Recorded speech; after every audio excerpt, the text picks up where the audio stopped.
Hello friends, তো একটা নতুন রেসিপি নিয়ে চলে এলাম। তো দেখো এখানে ছোট ছোট চুনো মাছ, যে অনেকে হয়তো ওটা ভেজে করে, কিন্তু আমরা এটা মানে মেখে টেকে করি, মানে খুব ভাল লাগে।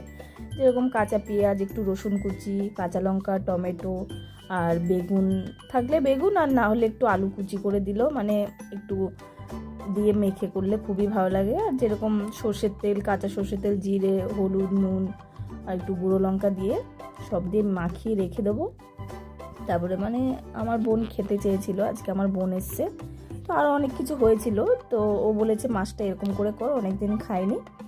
তো ও তো দিল্লিতে থাকে, তো ওখানে এরকম মাছ পাওয়া যায় না, আর এভাবেও আমার বোন সত্যি কথা সেরকম রান্না করতে পারে না। তো সেই জন্য আমি মাছটা এইভাবেই করলাম। তো দেখো এখানে তেল, কালো জিরে দিয়ে দিয়েছি, দিয়ে মাছটা দিয়ে দেবো, দিয়ে সঙ্গে সঙ্গে একটুখানি নেড়ে নেবো, কেন তারপর আর নাড়া যাবে না বেশি।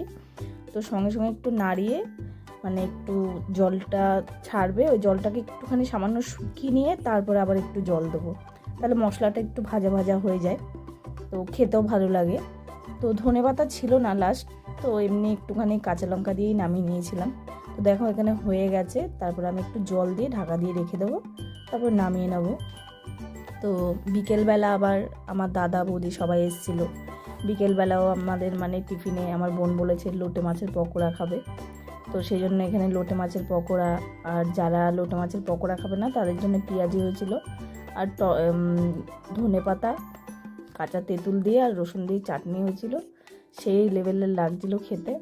আর সত্যি কথা বলতে সবাই যখন এক জায়গায় থাকে না, এরকম কিছু মানে ছোটোখাটো, বেশি কিছু না, এরকম করে একসাথে বসে খেতে মজাটাই আলাদা, ভালোও লাগে। তো আমার বোন যেহেতু চলে যাবে তারপর মানে দুদিন পরেই, তো সেই জন্যে আমরা মানে বিকেলবেলায় এটা করে, তো দেখো এখানে সবাই বসে আমরা গল্প করছি, খাচ্ছি, খুব ভালো লাগছিলো। আর সবারই বাচ্চাগুলোর আগেই খাওয়া হয়ে গেছিলো গরম গরম ভেজে ভেজে, তো আমরা সবার লাস্টেই খেতে বসে। দেখো এখানে বাচ্চাগুলো সব বদমাশি করছে, আমার ছেলে, দাদার ছেলে, তারপর বোনের মেয়ে আছে। তো এখন